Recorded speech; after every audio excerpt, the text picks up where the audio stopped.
Alô?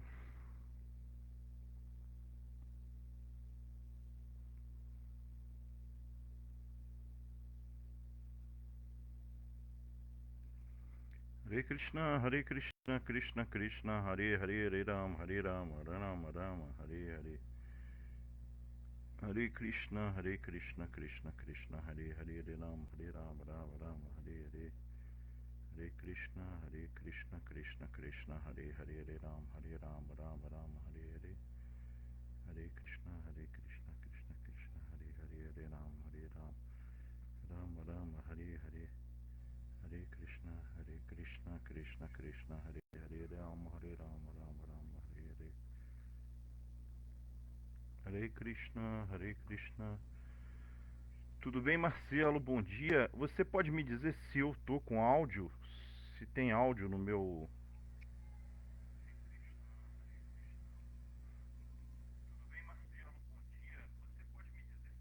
Ah, ótimo. Então vamos lá. Então vamos ler novamente os versos e vamos tentar fazer, até mesmo porque os versos não têm muito significado, né? Então vamos lá. Om Namo Bhagavate Vasudevaya. Om Namo Bhagavate Vasudevaya. Om Namo Bhagavate Vasudevaya. Satvam Chasya Vinirbinan Maham Jijniyan Upavisha Chitenam Shena Yanaso Vegyanam Pratipadyate. Então o verso diz 26. Depois disso, quando sua consciência manifestou-se separadamente, a energia total, o Mahatattva, entrou nela com sua parte consciente. Assim, a entidade viva é capaz de conceber o conhecimento específico. Srishno asya dhyayudara padbhyan Gannaberuda padyatan Gunanang vritayo yeshu Pratyante suradayaha.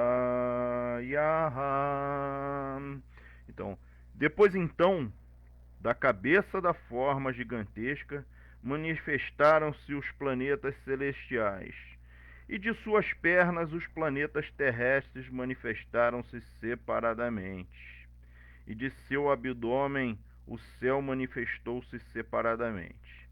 Dentro deles, os semideuses e outros também se manifestaram de acordo com os modos da natureza material. Então, verso número 28. Atyankena satve Atyantikena satvenan Divam deva prapedire Daram raja swabhavenan Panayo yechatan anu. Então, palavra por palavra. Atyantikena, excessiva. Satwena, pelo modo da bondade. Divyan, nos planetas superiores. Devaha, os semideuses. Prapedire, então situados. Dharan, na terra. Rajaha, o modo da paixão. Swabhavena, por natureza. Panayaha, os ser humanos. Ye, todos esses. Cha, também. Tan, seus. Anu, subordinados. Então, os semideuses, qualificados pela superexcelente qualidade do modo da bondade, estão situados nos planetas celestiais, ao passo que os seres humanos, por causa da sua natureza no modo da paixão, vivem na terra na companhia de seus subordinados. Então, o significado dado por sua divina graça a C. Bhaktivedanta Swami Srila Prabhupada. No Bhagavad Gita 14, capítulo 14, versos 14 e 15, É dito que aqueles que são altamente desenvolvidos no modo da bondade são promovidos ao sistema planetário celestial e superior, e aqueles que são dominados pelo modo da paixão estão situados nos sistemas planetários intermediários, a Terra e planetas similares. Mas aqueles que são sobrecarregados com o modo da ignorância são degradados aos sistemas planetários inferiores ou ao reino animal. Os semideuses são altamente desenvolvidos no modo da bondade e, por conseguinte, estão situados nos planetas celestiais. Abaixo dos seres humanos estão os animais, apesar de alguns deles se misturarem com a sociedade humana. As vacas, os cavalos, os cães e etc. estão habituados a viver sob a proteção dos seres humanos. A palavra Atiatikena é muito significativa nesse verso. Pelo desenvolvimento do modo da bondade, da natureza material, uma pessoa pode situar-se nos planetas celestiais, mas pelo desenvolvimento excessivo dos modos da paixão e ignorância, o ser humano entrega-se à matança de animais que deveriam ser protegidos pela humanidade. As pessoas que se entregam à desnecessária matança de animais desenvolvem-se excessivamente nos modos da paixão e ignorância, e para elas não há esperança de avançar até o modo da bondade. Elas estão destinadas a ser degradadas ao status inferior de vida.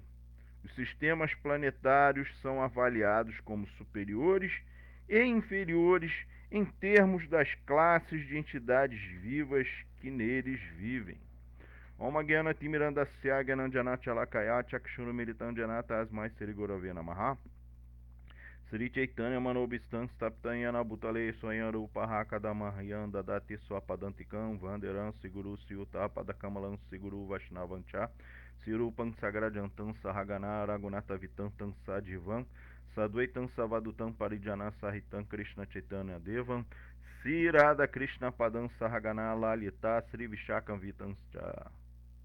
Re Krishna Karuna Sindhu Dinabandhu Jagatpate Gopesha Gopika Kantarada Kantanamostute Tapcha Kanchana Gorangira Devrinda Vaneshwari Vrishabhanu Sutidevi Pranamami Haripriye Namam Vishnu Padaya Krishna Prastaptare Srimati Purushatraya Swami Nityanamine Namaste Gora Vrindavana Acharya Jina Palaya Premada Prabhupada Sevako Vedanta Shikshako Golokadama Prantariga Taha Namam Vishnu Padaya Krishna Prastaptare Srimati Bhaktivedanta Swami Nityanamine Namaste Sarasvati Devi Gora Vani Pratyanine Nirvishesha Shunyavadi Pashacha Deshatarine Vanchakal Patarubhya Chakri Pasindubhya Vacha Patitanam Pavanebhyo Vaishnavebhyo Namo Namaha. Jaya Sri Krishna Chaitanya Prabhu Nityananda Shri Advaita Gadadhara Shivasa Di Gora Bhaktavrinda.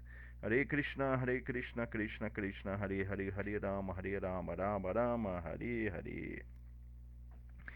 Então, esse capítulo aqui, ele está falando sobre a criação da forma universal, né? O que é a forma universal? A forma universal é tentar enxergar Deus, né, sobre o aspecto da sua criação. Então acaba se enxergando ali a cabeça, e aí se descreve que da barriga vêm os semideuses, e essa é uma forma de explicar, né? E por que essa forma universal ela existe, né? Por que é revelado? Porque na verdade esse aspecto da forma universal, né, no segundo canto, quando Shukadeva Goswami explica isso para Maharaj Parikshit, ele fala que na verdade essa forma ela existe, mas ela vamos dizer assim, que na verdade essa forma é uma alegoria, que ela não existe. Mas Purchandra, mas como é que é isso? Que ela não existe? Não, ela existe. Só que ela não existe no mundo espiritual. Ela não existe na eternidade. Ela é uma manifestação temporária.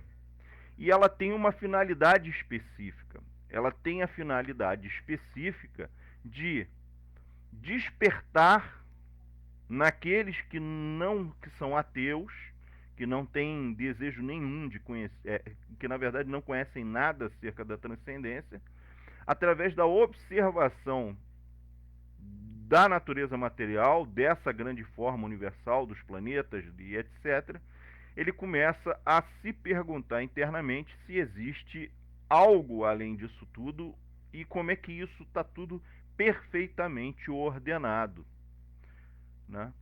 Tanto que no segundo canto, o capítulo que descreve a forma universal é chamado de o primeiro passo para a espiritualidade. Então, assim, é o primeiro passo ali para a espiritualidade. É o primeiro passo para a espiritualidade. É assim, você contemplar Deus nessa forma universal. É o que a gente chama também de panteísmo, né? O que é o panteísmo? São pessoas que têm uma fé ou uma religião e que é baseado na adoração das forças da natureza, né? Na Índia isso é chamado de Shaktismo, né? É adorar Shakti, né? Que é a energia material, né? Então, a pessoa vai gradativamente adorando essa forma ou investigando ela, e aí ela começa a ter um lapso, ou seja, ela tem um momento em que ela percebe que há a transcendência. E aí ela percebe que toda essa natureza material, ela vem de uma única energia, né? E aí o segundo passo seria a compreensão acerca do Brahman, pessoal. Por quê? Porque o mundo material nada mais é do que segundo Chaitanya Mahaprabhu, na sua teoria que é Parinamavada, Parinama é a transformação, segundo Chaitanya Mahaprabhu, que é o nosso é a cabeça da nossa tradição religiosa e ele é o próprio Krishna, segundo Chaitanya Mahaprabhu, toda a criação material nada mais é do que uma transformação do Brahman pessoal. E o que vem a ser o Brahman pessoal?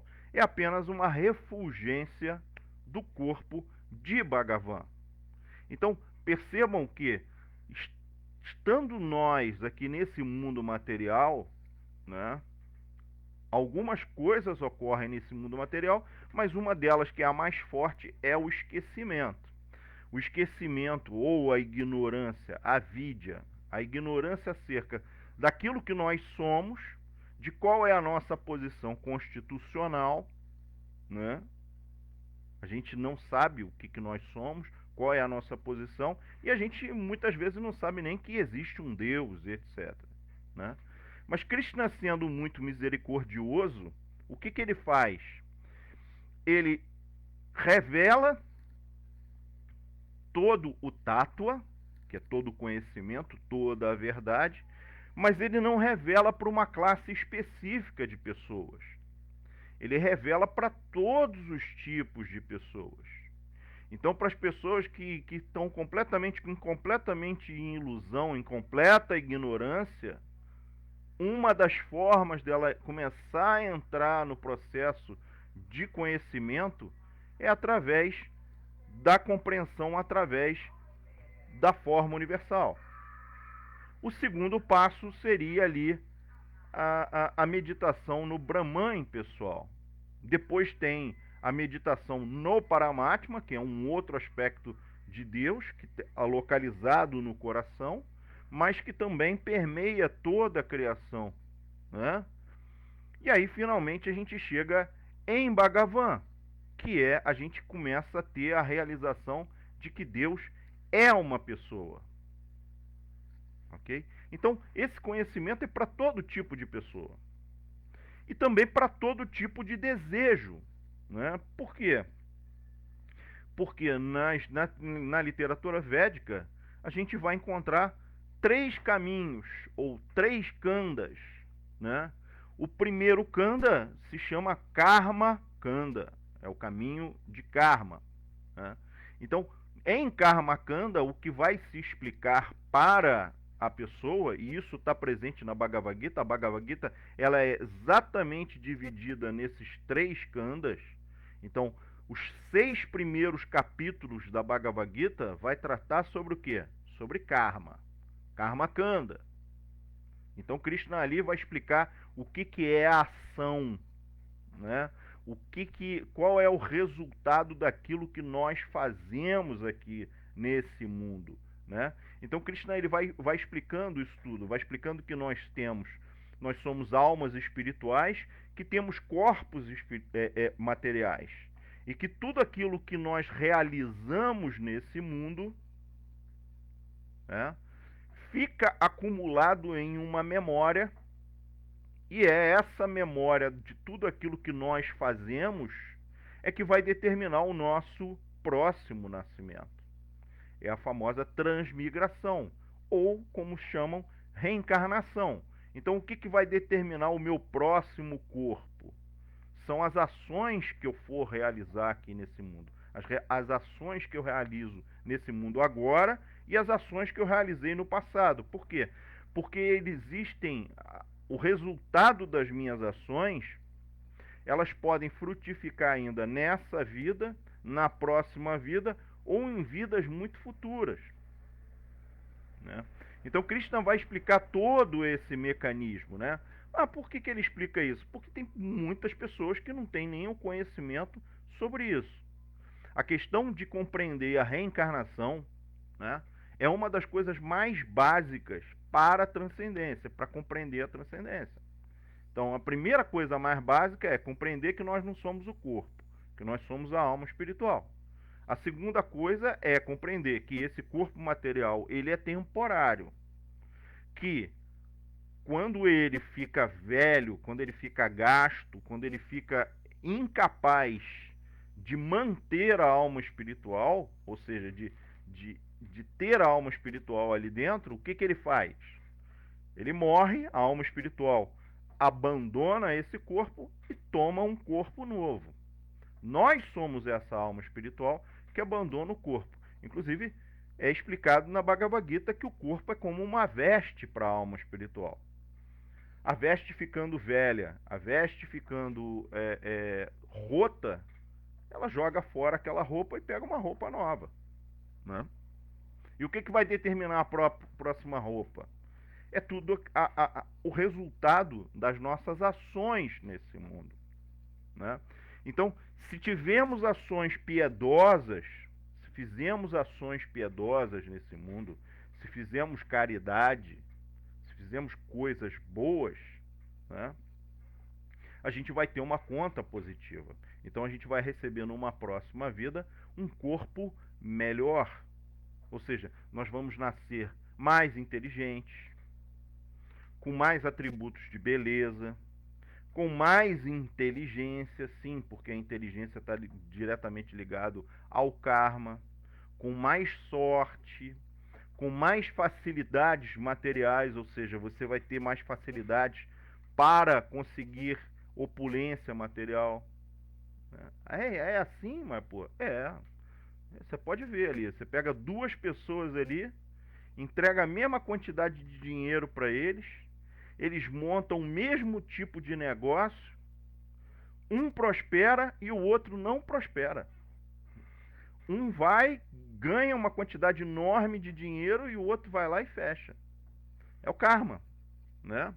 Por isso que o karma, a lei do karma, ela também é chamada de meritocracia espiritual. Por quê? Porque o que Krishna explica na Bhagavad Gita é que tudo aquilo que nós recebemos nesse mundo é o resultado das ações que nós realizamos antes. Ou seja, aqui a colheita, o plantio, ele é opcional. O que você vai plantar é a sua escolha. Mas a colheita é obrigatória. Então, ou seja, tudo aquilo que você fizer, você vai sofrer a consequência desses seus atos. Então, se você fizer muitas ações boas, muitas coisas piedosas, ações piedosas, ações que beneficiem as outras pessoas e beneficiem a você, numa próxima vida você vai nascer num corpo melhor, você vai nascer mais belo, com mais facilidades materiais, vai nascer com mais inteligência e etc. Ok? Mas, por outro lado, se você fizer ações que sejam ações que prejudiquem aos outros ou prejudiquem a você, ou que sejam ações que vão causar distúrbios ou que são contra as leis desse mundo, sim, porque esse mundo, esse universo material, ele tem suas leis. Se você, qualquer coisa que você fizer, e aí você vai acumular o mau karma. No final da tua vida, se você tiver karma muito pior do que o bom, na próxima vida você vai receber um corpo muito pior do que esse. Você vai nascer mais pobre, com menos inteligência, com mais facilidade, menos facilidades materiais e assim sucessivamente. Esse é o processo. É exatamente isso. E ali, a sessão, o que a sessão Karmakanda dos Vedas ele vai instruir? Ele vai instruir o quê? O que você faz e qual o resultado da tua ação. Krishna já está explicando isso ali na Bhagavad Gita, né? Então ele está instruindo para Arjuna o que ali na Bhagavad Gita? Haja de acordo com seu Swadharma. O que é o Swadharma? É a ocupação constitucional do seu corpo. Ou seja, eu posso ser um pai de família, eu posso ser uma mãe, eu posso ser um brasileiro, eu posso ser um médico, eu posso ser um professor. E ali o Swadharma é o cumprimento do dever que é inerente àquele corpo que você está ocupando e que você tem que fazer. Mas a sessão Karmakanda, ela vai te dizer o que você pode fazer e o que você não pode fazer. Então é agir de acordo com o dever prescrito, agir de acordo com as leis universais, para que você não cometa ações pecaminosas, ou seja, ações que vão te gerar mau karma e, consequentemente, você vai acabar degenerando. Então, a sessão Karmakanda também explica o que você tem que ir fazendo para ir elevando o teu karma, para que você possa cada vez mais receber os frutos dessas suas ações, para que você possa ir elevando a capacidade do teu corpo, para que você possa ir facilitando toda uma série de coisas, né? Para que você possa ter uma vida mais próspera, uma vida com mais desfrute material. Ah, mas o desfrute material é uma coisa ruim? Sim, ele é uma coisa ruim porque ele nos prende a esse mundo material.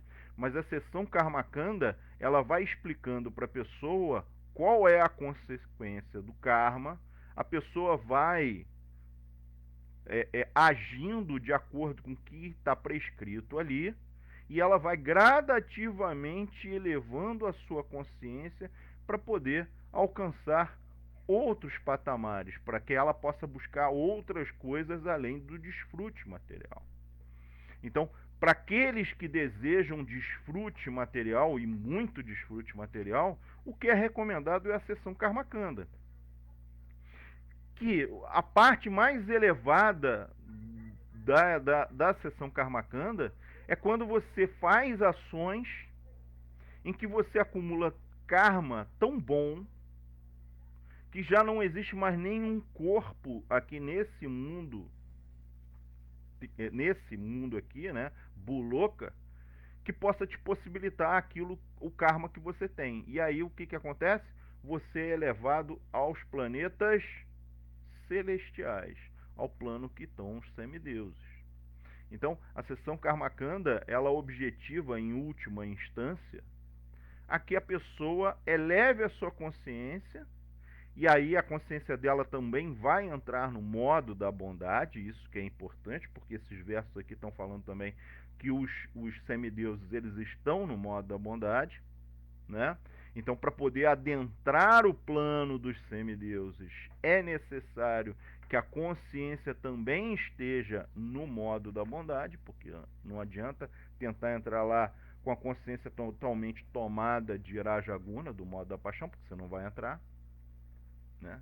Então, a sessão Karmakanda, ela tem essa finalidade. Ela tem a finalidade ali de ir elevando a consciência da pessoa para que ela possa subir. E aí, estando lá entre os semideuses, né? Se ela chegou lá no plano dos semideuses, ela já tem alguma noção de transcendência, né? Alguma boa noção de transcendência. Então, a primeira sessão da Bhagavad Gita é Karmakanda. E é exatamente isso que está sendo tratado sobre esses versos aqui, é justamente que se você é influenciado pelo modo da bondade, a tua consciência vai se elevando. Mas se você utilizar exageradamente o modo da paixão, que é Rajaguna, a tendência é cair para Tamaguna. E aí a consciência, ela regride. E aí pode ser que você perca a forma humana de vida. E aí você pode ir para os planetas inferiores. Por quê?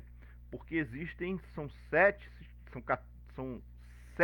sistemas planetários inferiores, 7 sistemas planetários superiores. Então a gente vai vivendo e vai reencarnando nesses sistemas planetários, a gente sobe e desce.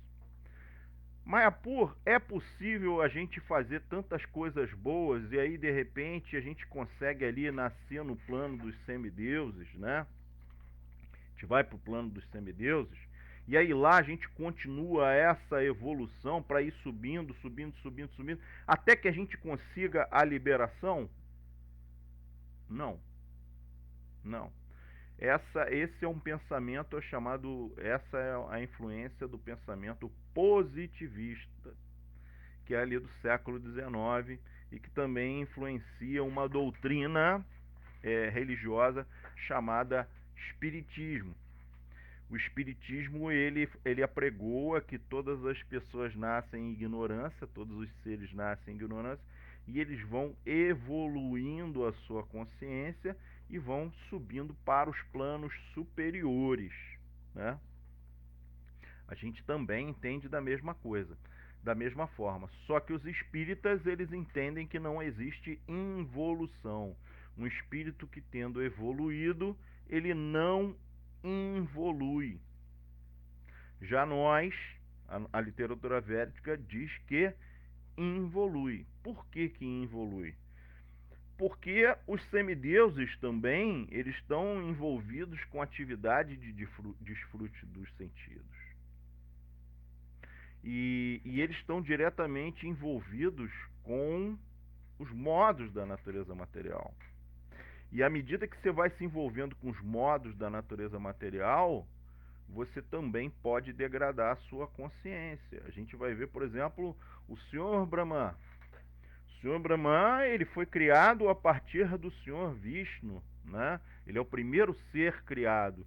E aí, Garbhodakasha e Vishnu instrui o Senhor Brahma como que ele vai criar esse universo material. Então, ali naquele momento que ele está sendo instruído, ele sabe que Vishnu é Deus, que Vishnu está explicando para ele como fazer a criação, como moldar tudo.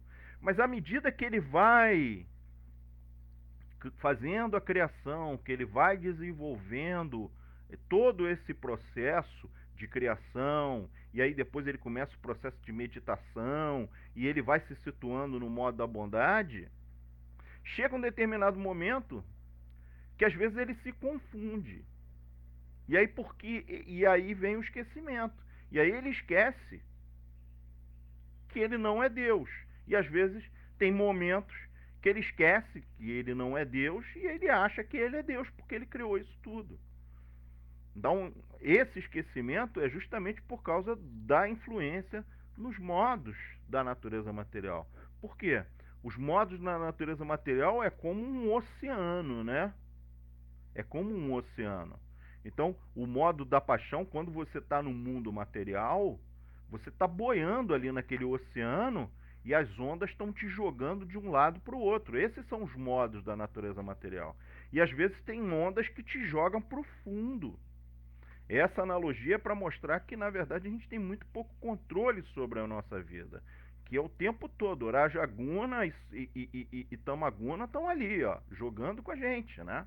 O tempo todo. E Satoguna?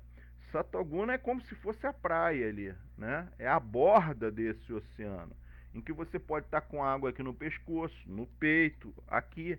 Mas assim, mesmo estando situado em Satoguna, a qualquer momento pode vir uma onda e te puxar de novo para o centro desse oceano, o oceano da existência material. Por quê? Isso Krishna ele explica, né? Ali no capítulo 14, que os sentidos eles são arrastados pelos modos da natureza material. Então, mesmo um yogi, mesmo alguém que é muito avançado espiritualmente, muito avançado ali, ele pode ter sua consciência arrastada pelos modos da natureza material. Mas aí o que a gente faz se os nossos sentidos eles podem ser arrastados pelos modos da natureza material? Então a gente realmente está perdido. Como é que a gente vai fazer para sair disso tudo? Então, mas aí é que é o ponto. O ponto é que, pelo seu próprio esforço, você não consegue se livrar dos modos da natureza material. Pelo seu próprio esforço, você não vai conseguir transcender os modos da natureza material. A única forma de você transcender os modos da natureza material e não sofrer mais influência dos modos da natureza material é o serviço devocional, é Bhakti Yoga, que é a outra seção da Bhagavad Gita. Então é Karma Kanda, Bhakti Kanda e Jnana Kanda. Karma Kanda é você agir nesse mundo de acordo com os preceitos. Marcos Branquinho, Prabhu, é pedido que nós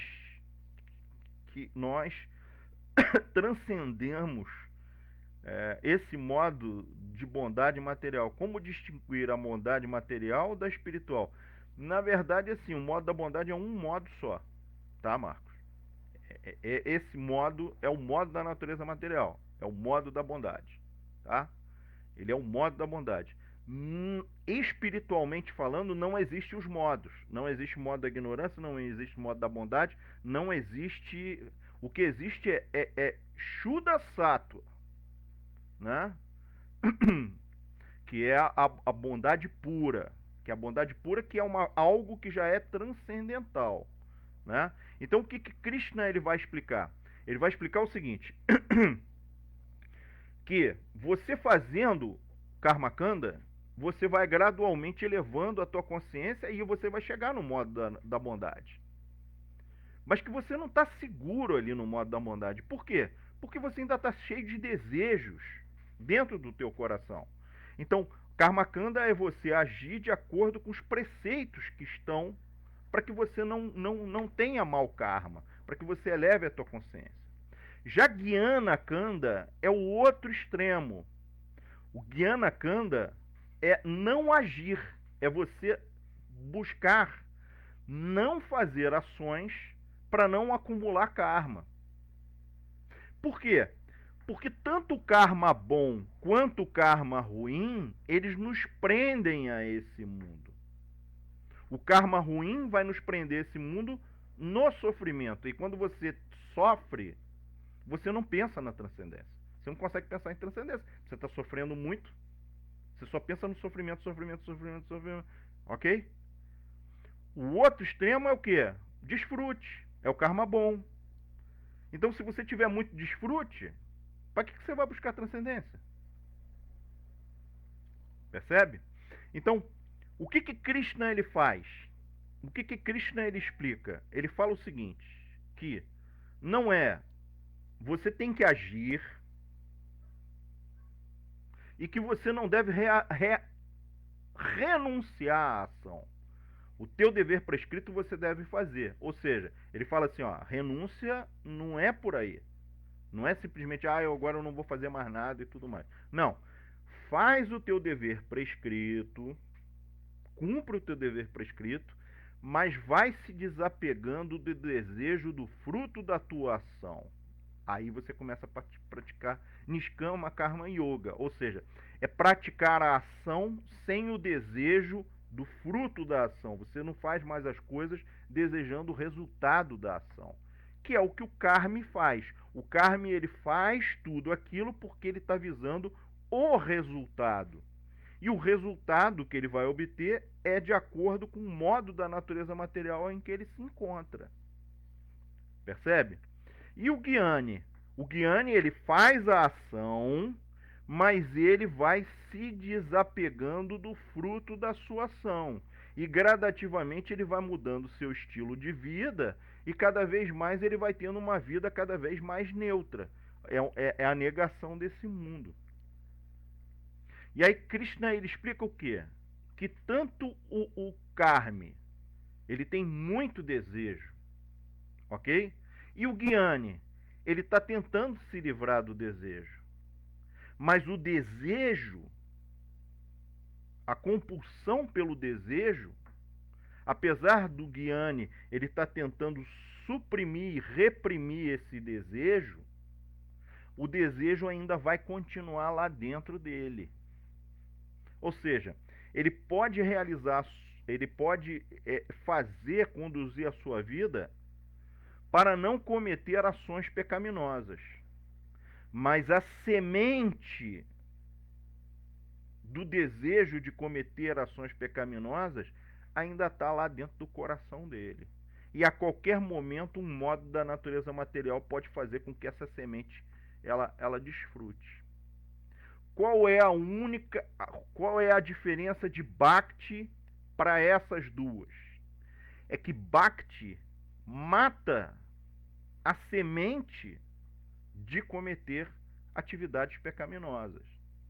Então, no caso de Bhakti, a coisa vai ainda mais longe. É cumprir o seu dever prescrito ou fazer a tua obrigação, que tem a ver com o teu corpo, ok? Não desejar o fruto das tuas ações, mas oferecer o fruto da tua ação como um sacrifício para Krishna. E aí Krishna fala: agindo dessa forma, eu te livrarei de todas as reações pecaminosas. Por quê? Porque Krishna, agir dessa forma, vai gradativamente purificando a nossa consciência e também matando o desejo de cometer atividades pecaminosas. Então, Bhakti Yoga, ela é muito, mas muito superior a Karma Yoga e Jnana Yoga. Por quê? Porque no caso de Karma Yoga é para você obter desfrute material. No caso de Jnana Yoga é para você poder transcender, mas o desejo continua no teu coração. Enquanto que Bhakti vai te dar a tua verdadeira natureza. Ela vai te colocar completamente transcendente aos modos da natureza material. Então, é isso. E aí, qual é o processo de Bhakti? O processo de Bhakti, ele se inicia com o quê? Com Shraddha, que é a fé, né? Então, alguém vem e te apresenta o processo da consciência de Krishna, né? Bhakti Yoga. E aí você desenvolve Shraddha. O que significa Shraddha? Shraddha é uma profunda convicção interna de que aquilo que você está lendo ou aquilo que você está ouvindo é verdadeiro. É a fé. É a fé. Mas é mais do que fé. É uma convicção interna. É uma convicção interna. Aí a partir de Shraddha, aí vem Sadhusanga. Aí é a associação com outras pessoas que estão praticando o mesmo processo. E aí a Shraddha vai se fortalecendo, né? É assim, Shraddha está aqui, aí vem uma outra camada, né? Que é Sadhusanga. E aí ela vai fortalecendo a camada anterior. E aí daqui a pouco você começa a fazer Bhajana Kriya. Que é Bhajana Kriya é o quê? São os processos de sadhana, os processos que são inerentes a Bhakti Yoga. Quais são os processos? é cantar o Mahamantra Hare Krishna todos os dias, é adorar a deidade no altar, é ler as escrituras, ok? Visitar, peregrinar para os locais sagrados, né? No caso de Sri Chaitanya, no caso do movimento de Sri Chaitanya Mahaprabhu, que é o movimento de Sankirtana, é o movimento de canto congregacional, é cantar junto com os outros devotos. Então, isso é uma coisa que é muito importante. É muito importante, todos vocês que estão aí ouvindo a aula e tudo. Ok, a gente está ouvindo a aula aqui, a gente está se instruindo, a gente canta a japa da gente junto, mas o processo que Chaitanya Mahaprabhu enfatiza é o Sankirtana, é o canto congregacional. Por isso que é importante que os devotos busquem ir até o templo, vá até o templo local. Para quê? Para poder participar do Kirtana, para poder participar do canto congregacional. Porque o processo do canto congregacional é o processo mais rápido, é o processo mais poderoso de todos esses processos. Cantar Mahamantra sozinho é muito poderoso. Mas cantar o Mahamantra junto com outros devotos ainda é mais poderoso ainda isso. Isso o Rupa Goswami ele fala no Bhakti Rasamrita Sindhu, e isso é corroborado por Vishwanatha Chakravarti no Bhakti Rasamrita Sindhu Bindu, né? Então é importante ir ao templo, é importante ter o darshana da deidade, né? Porque isso vai gradativamente elevando a nossa consciência, e aí a gente vai chegar no estágio que o Marcos está falando ali, que é Shuddha Bhakti, né? Em que a gente fica completamente transcendental aos modos da natureza material. Marcelo Magalhães. Como uma pessoa de karma ruim pode ter acesso a Bhakti Yoga? Essa é uma boa pergunta, Marcelo. Na verdade é o seguinte, o que é o Adhikara? Adhikara é o pré-requisito para você receber Bhakti, né? Na verdade, assim, Bhakti ela não depende, Bhakti ela é completamente independente dos modos da natureza material. Completamente. Assim, a pessoa ela recebe Bhakti não é por causa das ações piedosas que ela cometeu em outras vidas, não é porque ela é bela ou porque ela é inteligente ou porque não. Bhakti não existe assim não existe uma, vamos dizer assim, uma razão inicial. Bhakti você recebe porque é por misericórdia mesmo.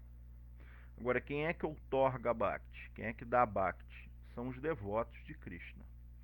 Os devotos de Krishna, eles sabem que Bhakti dá muito prazer para Krishna. Então, e uma das coisas que mais dá prazer para Krishna é quando uma alma espiritual que está desgarrada, ou seja, que não tem mais contato com o Senhor, ela retorna ao convívio com o Senhor Supremo, com Krishna, e isso e se torna um devoto. Isso dá muito prazer para Krishna. Então os devotos, sabendo que isso dá muito prazer para Krishna, eles distribuem Bhakti Yoga assim indiscriminadamente para qualquer um, para qualquer um. Dá Bhakti Yoga para um monte de gente. Assim, distribuem livros, cantam, falam, estão sempre, né? Srila Prabhupada, assim, você vê, Srila Prabhupada escreveu esses livros para eles serem distribuídos, né? Escreveu para eles serem distribuídos. Mas uma pessoa que está situada no modo da bondade, uma pessoa que é piedosa, uma pessoa que é bondosa, ela certamente ela vai chamar a atenção dos devotos. E aí os devotos vão olhar e falar assim, olha, essa pessoa aqui poderia ser um bom devoto. E aí os devotos se aproximam dessa pessoa. Ao passo que se a pessoa é um malfeitor, uma pessoa muito ruim, dificilmente os devotos vão se aproximar dela porque vão ter medo dela, etc. Entendeu? Esse é o ponto, né? Uma pessoa com karma ruim pode ter acesso a Bhakti Yoga? Pode. O karma ele não é Não é o karma que vai determinar se você vai receber Bhakti Yoga, não. Né? Você vê ali o passatempo de Jagai e Madai, que eram dois malfeitores muito ruins e assassinos e extremamente pecaminosos. Chaitanya Mahaprabhu foi e deu misericórdia para eles. Né? Então, esse é o ponto. Tá bom? Eu vou encerrando por aqui, porque já está na nossa hora. Agradeço a todos e peço desculpas aí pelos problemas técnicos que tivemos, né, com áudio, etc. Tá? Todas as glórias a Srila Prabhupada.